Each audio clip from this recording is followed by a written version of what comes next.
এই 2016 যে নতুন নিয়োগের বিজ্ঞপ্তি যেটা 2025-এর পরীক্ষার জন্য করা হয়েছে, এইখানে আইনজীবীদের মূল বক্তব্য হয়েছে সুপ্রিম কোর্ট কোথাও বিধিতে বদলের কথা বলেনি, নির্দেশ দেয়নি। তারপরেও এই যে বিধিতে বদল আনা হয়েছে সেটা সুপ্রিম কোর্টের নির্দেশের পরিপন্থী।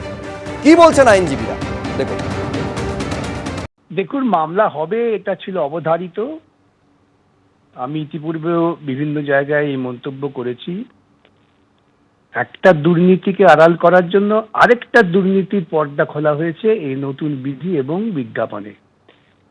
তো এই রাজ্য সরকারের ন্যূনতম সদিচ্ছা নেই যে স্বচ্ছতার সঙ্গে সুপ্রিম কোর্ট এবং কলকাতা হাইকোর্টের নির্দেশ মেনে নিয়োগ করবে। এরা দুর্নীতিতেই এদের জন্ম এবং দুর্নীতিতেই লালিত পালিত হয় এরা। পরিষ্কারভাবে ডিভিশন বেঞ্চ আর সুপ্রিম কোর্ট বলে দিয়েছে যে 2016 সালে যে আইন ছিল সেই আইন অনুযায়ী নতুন করে পরীক্ষাটা নিতে হবে। তাই এই যে নতুন নিয়মাবলী যেটা 2025-এ করেছে এটা করতে পারে না, বেআইনি।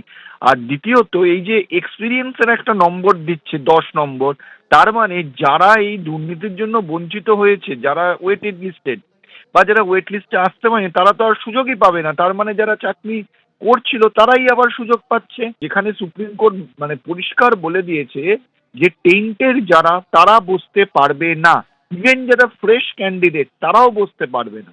এটা সত্যি কথা বলতে, এটা যে এসএসসি যে বিজ্ঞপ্তিটা দিয়েছে বা রুলটা তৈরি করেছে, তারা জেনে বুঝেই দিয়েছে যে এটা করলেই কোর্টে যাবে এবং কোর্ট হস্তক্ষেপ করবে যাতে করে নতুন পরীক্ষা নিতে না হয় এবং যারা অযোগ্য তারাই চাকরিতে বহাল থাকবে, আর যারা বঞ্চিত বা ওয়েট লিস্টেড তারা যেন আর সুযোগটা না পায় বয়স পেরিয়ে যায়। একেবারে স্পেসিফিক প্রশ্ন তোলা হয়েছে যে গ্রুপ সি গ্রুপ বির চাকরি হারাটা কেন শুধু এই আর্থিক ভাতা বা আর্থিক সুবিধাটা পাবেন, কেন যারা অ্যাপ্লাই করেছিলেন বা যারা আবেদন করেছিলেন এবং দুর্নীতির কারণে বঞ্চিত হয়েছেন সবার জন্য কেন এই সুবিধাটা রাজ্য সরকার দেবে না? এই প্রশ্ন তুলে একটি নয় চারটি মামলা দায়ের হয়েছে কলকাতা হাইকোর্টে। 9 তারিখ যা শুনানি রয়েছে।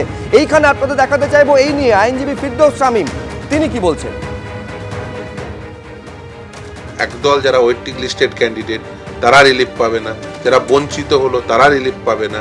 ইন্টারিম রিলিফ 25,000 টাকা করে তারাই পাবেন যারা শুধুমাত্র অর্থের বিনিময়ে চাকরি পেয়েছেন বা অর্থের বিনিময়ে চাকরি পেয়েছেন এটা প্রমাণিত হয়নি, কিন্তু তারা যে একেবারেই টেন্টেড নয় এটা তো আর আপনি বলতে পারেন না। এটা হচ্ছে একটা পুরো পদ্ধতি, সেই পদ্ধতিটি ত্রুটিযুক্ত ছিল, দুর্নীতিপূর্ণ ছিল, পদ্ধতিটি বাতিল হয়েছে।